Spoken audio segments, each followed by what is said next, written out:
Bonjour bien-aimés dans le Seigneur, que le Très-Haut, le Père, soit glorifié. Soyez bénis. C'est toujours pour moi, votre frère, un grand plaisir de venir vous parler. Donc, on va réfléchir ensemble. Mais avant de commencer ce discours sur la parole du Père, j'aimerais d'abord lui rendre toute la gloire. Donc, Père, que ton nom soit glorifié, que ton règne vienne sur la terre des hommes, tel qu'il est déjà établi là où réside ta magnificence.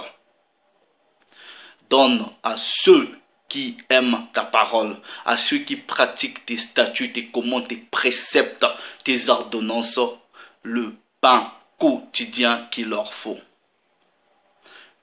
Ne nous soumets pas à la tentation. Et bien même que cette tentation sera soumise, qu'elle ne le soit pas au-delà de la force que tu nous donneras à la surmonter. Car du jour le jour, aussi longtemps tu nous garderas le souffle de vie, nous glorifierons ton saint nom. Double honneur au Christ de Dieu, au Seigneur et Sauveur que tu as envoyé pour ton peuple choisi, pour Israël. Mes salutations distinguées à tous les fils et les filles de mon peuple, ceux qui sont dispersés au travers le monde. Mes salutations à tous les fils et les filles en dehors de mon peuple, mais qui ont véritablement cru à la parole du Créateur par la personne du Mashiach. Que le Créateur de toutes choses vous bénisse, vous sanctifie corps, âme et esprit. Donc que votre être entier, c'est-à-dire corps, âme, esprit, soit préservé, irrépréhensible jusqu'à l'avènement du Christ qui vient bientôt. Donc ceci n'est pas forcément un enseignement biblique, mais c'est une réflexion. Parce que hier, j'ai essayé, en tout cas par la grâce du Père, donner des informations concernant le baptême et particulièrement la formule qui est utilisée dans Matthieu chapitre 28 verset 19. Donc si vous êtes pas encore tombé ou si vous n'avez pas encore visionné cette vidéo, vous pouvez rechercher sur la chaîne. Donc ici, comme vous pouvez voir le titre, par qui et quand doit-on être baptisé? Donc, vous voyez, le titre a deux volets. Donc, quand on dit par qui, on parle de la personne qui doit administrer le baptême à qui que ce soit. Et à quel moment, quand le baptême doit être administré. Bon, ça c'est just a talk, ça c'est une réflexion, on va seulement parler. Jean 3:11. Nous disons ce que nous savons et nous rendons témoignage de ce que nous avons vu. Vous voyez, vous pouvez lire la Bible. Vous avez comme l'impression, en lisant, que le baptême que les gens avaient reçu, ou que les gens recevaient, c'était instantanément, juste après qu'ils aient cru et qu'ils se sont repentis. Vous voyez, vous lisez en tout cas la Bible, vous verrez. Mais ici, là, dans les pratiques actuelles, vous voyez, je suis né dans l'église catholique. Bon, dans l'église catholique, par exemple, si vous avez raté le baptême quand vous étiez un enfant, vous passez par le catéchisme. Vous passez d'abord par le catéchisme. Je ne sais pas si ça a changé, mais avant c'était 3 ans. Donc vous faites 3 années de catéchisme. Première année, deuxième année, troisième année. C'est à la 3e année que vous allez recevoir votre baptême. Donc vous recevez le baptême et la première communion. Maintenant le baptême ça se fait le samedi et la première communion c'est le dimanche. Voilà, vous vous habillez en blanc, comme vous voyez les filles qui s'habillent en blanc comme comme les gens qui se sont mariés là avec des voiles, vous voyez ces abominations là, et les garçons se mettent en costume, cravate, soi-disant, voilà, vous voyez, 3 ans, 3 ans. Maintenant, pendant ces 3 ans là, je sais pas, on se rassure même pas si vous vous êtes repenti. On se rassure même pas si vous avez véritablement cru. Vous voyez? Donc voilà, après, on administre le baptême. Ok? Je ne suis pas en train de parler de la pratique du baptême, si c'est immersion, tout ça. Là. Non. Ok? Je dis qui et quand. Ok? Qui et quand. Ne mélangez pas les sujets. Parce que beaucoup de gens qui viennent sur ma chaîne, ils mettent des commentaires, des fois c'est hors sujet, ça n'a rien à voir. Là, ça prouve déjà que, vous voyez, quand vous venez parler de quelque chose sur une vidéo qui parle d'un autre sujet, vous avez l'esprit de la distraction. Vous voyez, donc soyez concentrés. Donc, ça c'est dans l'église catholique. 3 ans après, vous recevez, soi-disant, le baptême. Et dans l'église catholique, le baptême est administré par le prêtre. Par le prêtre. Bon, dans les autres assemblées, ok, je ne sais pas combien ça dure, mais c'est toujours plus ou moins la même pratique. Vous voyez, vous passez, soi-disant, par ce qu'ils appellent, soi-disant, cours d'affermissement, des choses comme ça. Vous voyez, cours d'affermissement, on vous donne, soi-disant, des cours, et ensuite, on vous ramène pour aller vous faire baptiser. Et qui administre le baptême? C'est votre pasteur de l'église. Vous voyez? Bon, maintenant. Ça pose un grand problème. Là, ça pose un grand problème. Parce que, bon, je ne sais pas hein, si peut-être quelqu'un a vu ça. Vous pouvez toujours m'édifier. Toutes les fois où les gens ont reçu le baptême, c'était instantané. Vous voyez, ils ont cru, ils ont reçu la parole, ils se sont repentis, boum, baptême direct. Ça n'avait pas pris des années, 3 ans, je sais pas, vous voyez toutes ces choses-là. Non. Les commissions, en tout cas, les commissions ont été données aux apôtres. Vous voyez. Donc, maintenant, qui aujourd'hui a le pouvoir d'administrer un baptême à qui que ce soit? Mais non. C'est vraiment bizarre parce que, vous voyez, bon, quand vous marchez dans la rue, les gens vont prendre la commission. Quand je vois beaucoup de personnes dans la rue, je leur pose toujours la question de savoir, vous faites quoi dans la rue? Et souvent, ils me disent, on prêche. Je dis, qui vous a demandé de prêcher? Allez dans toutes les nations, faites les nations mes disciples. Ok? Allez dans toutes les nations. Voilà. Eux, ils disent, ils ont reçu cette commission. Bon, j'ai même pas envie d'expliquer ce contexte-là. Ok? Bref. Maintenant, acceptons qu'il faut aller dans toutes les nations. Voilà. Et aller faire des disciples. Maintenant, vous voyez les gens qui sont dehors, là, qui évangélisent, il y en a qui viennent, qui font du bruit dans les transports, et vous voyez toutes les vidéos que vous voyez dans la rue, là. Demandez seulement à ces personnes. Vous voyez, ces personnes-là vont prêcher, ok? Vont prêcher. Bon, en allant prêchant, est-ce qu'ils se sont rassurés? Le terme qui est utilisé, allez gagner les âmes, allez gagner les âmes. Vous gagnez quelle âme? Bref, bon, maintenant, j'accepte quand même votre expression là, gagner les âmes. Vous partez dans les coins de rue avec des mégaphones, vous faites du bruit, vous avez des tracts, des choses comme ça.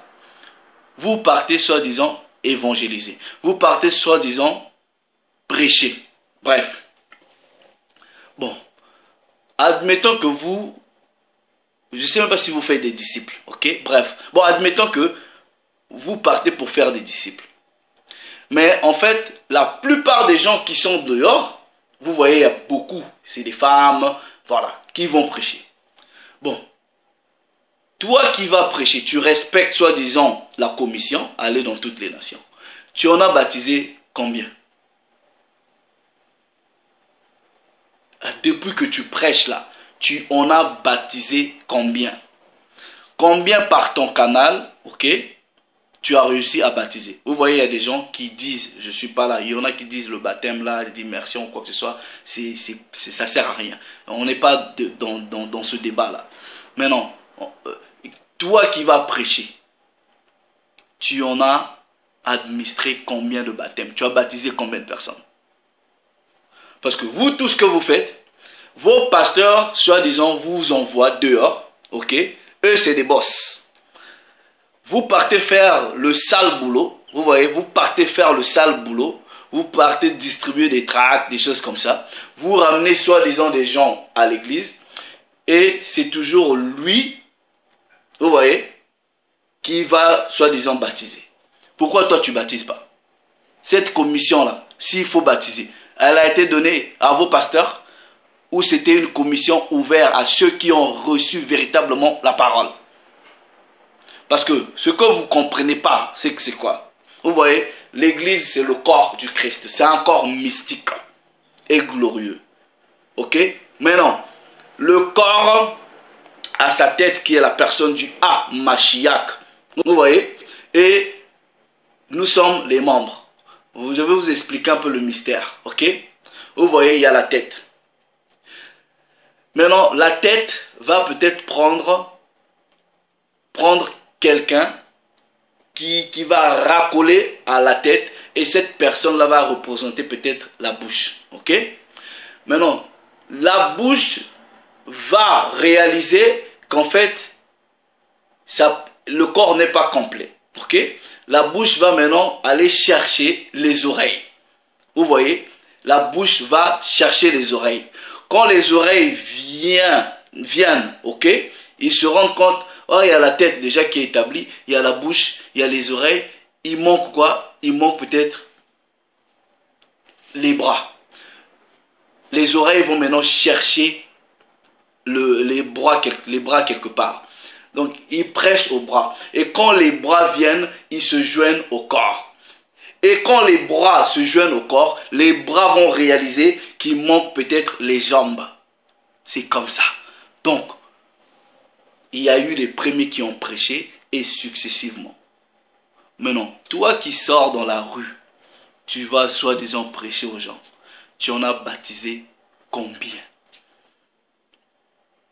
Vous voyez même dans Acte 8 avec l'eunuque éthiopien là. Vous voyez, on dit on cherche l'eau là, tout ça là, vite fait. Ça n'a pas pris des années, c'était vite fait. Et à chaque fois que vous lisez la Bible, les gens ont cru baptême directement. Vous voyez, c'est pas les histoires de ça prend des années. Mais non. Il y en a, c'est même pas le sujet, hein, qui disent, bref, la femme ne doit pas prêcher. Certes. Que la femme se taise à l'église. Certes. Mais vous êtes les mêmes personnes, vous envoyez encore ces mêmes femmes-là aller dehors, distribuer des tracts, soi-disant évangéliser. Mais vous faites quoi? Maintenant, quand ces femmes-là vont évangéliser, si toi, ma soeur, tu vas prêcher à quelqu'un dehors, et que la personne te dit, oui, baptise-moi là, tu vas faire comment? Tu vas le faire ou tu ne vas pas le faire? Voilà. Mais non, vous voyez, est-ce que toi qui as reçu la véritable parole du Père, tu as des enfants à la maison? Pourquoi tu ne les baptises pas toi-même? Pourquoi toi, aujourd'hui, tu peux prendre tes enfants, tes frères, voilà, tu leur prêches la parole, tu dis, voilà, je vous emmène, je vous baptise. Montrez-moi maintenant un seul verset, si vous savez, que la Bible établit des gens précis pour administrer un baptême. Montrez-moi parce que moi, je ne sais pas. Pourquoi vous baptisez pas? Tu as des enfants, tout ça là. Quand je dis enfants, je ne parle pas des enfants, des petits. Parce que pour recevoir les choses de Dieu, il faut avoir d'abord une conscience de comprendre ce que tu fais. Vous voyez les histoires de baptême des enfants là, c'est une abomination. Vous voyez? Bon, tu as tes frères à toi, des gens de ta famille, pourquoi tu ne les baptises pas? Pourquoi? Est-ce que la parole recommande exclusivement un pasteur? Parce que vous vous pouvez ne pas avoir le statut de pasteur. Vous voyez, mais vous êtes un choisi, vous êtes quelqu'un que le Père a appelé à son champ. Vous voyez, tous ceux qui ont soi-disant des assemblées, qui passent à la télé, qui foutent rien là, c'est des bêtises. C'est eux qui baptisent. Mais il y a des frères qui sont appelés. Vous voyez, moi, les gens, il y en a qui m'appellent pasteur, il y en a qui m'appellent... Moi, ça ne m'intéresse pas. Appelez-moi seulement par mon nom que mes parents m'ont donné. Voilà, ça s'arrête là. Je n'ai pas besoin de vos titres là. D'ailleurs, je ferai un sujet sur les titres. Vous voyez, sur les titres. J'ai vu des amis qui soi-disant, ils sont pasteurs. Vous voyez, quand vous les appelez par leur nom, ils se fâchent. Bref, je rentrerai dans ce sujet-là après. Mais non, est-ce que vous pensez que si vous avez vous-même véritablement cru à la parole du Père, du Créateur par la personne du Christ, vous pouvez prendre votre frère, aller le baptiser, vous prêchez, il se repent, boum, baptême. Maintenant, essayez un peu de me dire qui doit baptiser, qui a la charge de cet office-là, qui a la charge de cette institution-là, qui doit baptiser, et quand est-ce que le baptême doit avoir lieu? Après 3 ans, après quelques mois?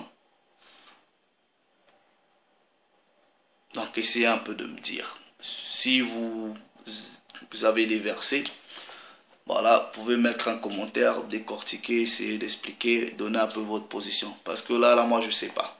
Vous voyez, nous connaissons un peu et nous en parlons un peu.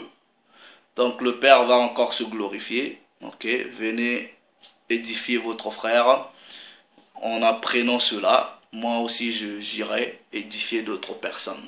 Vous voyez, c'est ça la véritable église. Tu es les yeux. Quand tu réalises que les yeux ne peuvent... Parce que les yeux, tu peux voir. Mais tu as besoin peut-être de marcher pour arriver quelque part. Donc les yeux vont maintenant aller voir, vont maintenant appeler les pieds pour les joindre au corps. C'est ça le corps mystique qui est appelé l'église. Vous voyez, aujourd'hui j'habite en Angleterre. Mais j'ai des frères qui habitent au Canada, en France, tout ça là. Physiquement, on n'est pas ensemble. Mais spirituellement, on se rattache au corps mystique qui est l'église. Vous voyez? C'est un corps qui est mystique, c'est-à-dire un corps qui est mystérieux. C'est pas physique. Donc quand je vois des frères, j'ai mes frères à moi, Shalom Brothers, on est loin. Mais quand je suis leur prédication, quand je les suis, je suis rattaché. Ok? Je me sens partie intégrante de ce corps-là. C'est ça la véritable église. Vous voyez? Maintenant, dites-moi sur le baptême. Qui doit administrer le baptême à qui et quand? Parce que si je vais prêcher dans la rue, je prêche, la personne reçoit la parole du Père. Est-ce que le même jour je dois lui administrer le baptême s'il le veut, s'il accepte? Non, donc en temps normal la personne devrait accepter, puisque voilà, c'est comme ça. Si c'est la véritable parole, on va chercher un endroit où est-ce que vous faites ça? Donc vous les frères là où je vois sur les réseaux sociaux, vous faites des vidéos live, tout ça là, même tout cela qui venant sur YouTube, soi-disant des prédications. Dites-moi, vous avez fait combien de baptêmes? À qui? Vous avez baptisé combien de baptêmes? Et vous avez pratiqué combien de baptêmes? À qui? Et quand? Et quand? Vous partez dans les bus, dans les gares, vous faites du bruit, tout ça là. Vous avez baptisé combien? Vous faites du bruit, vous invitez des gens dans vos assemblées. C'est le pasteur qui est resté dans son bureau là, voilà, tranquille avec un gros ventre comme ça. C'est lui qui va administrer le baptême. Donc vous faites le sale boulot pour les boss quoi. Vous voyez? Donc Maintenant, si vous croyez que vous avez le pouvoir, ok, de pratiquer, de faire baptiser les gens, pourquoi vous ne faites pas? Maintenant, si aussi vous croyez que vous avez les pouvoirs, est-ce que les femmes aussi doivent baptiser des gens? Est-ce que ce pouvoir-là est exclusivement donné aux hommes ou une femme aussi peut aller baptiser?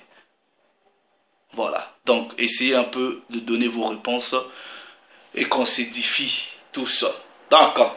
En attendant vos réponses, je glorifie toujours le Père et vous glorifiez le Père. En attendant vos réponses, quand on aura vos réponses, vos suggestions, le Père va encore se glorifier parce qu'on va augmenter en intelligence et en sagesse. Shalom, mes frères, shalom, mes sœurs. Donc à très bientôt. Nous allons toujours revenir pour partager la parole du Créateur. Vous voyez, que le Père soit glorifié.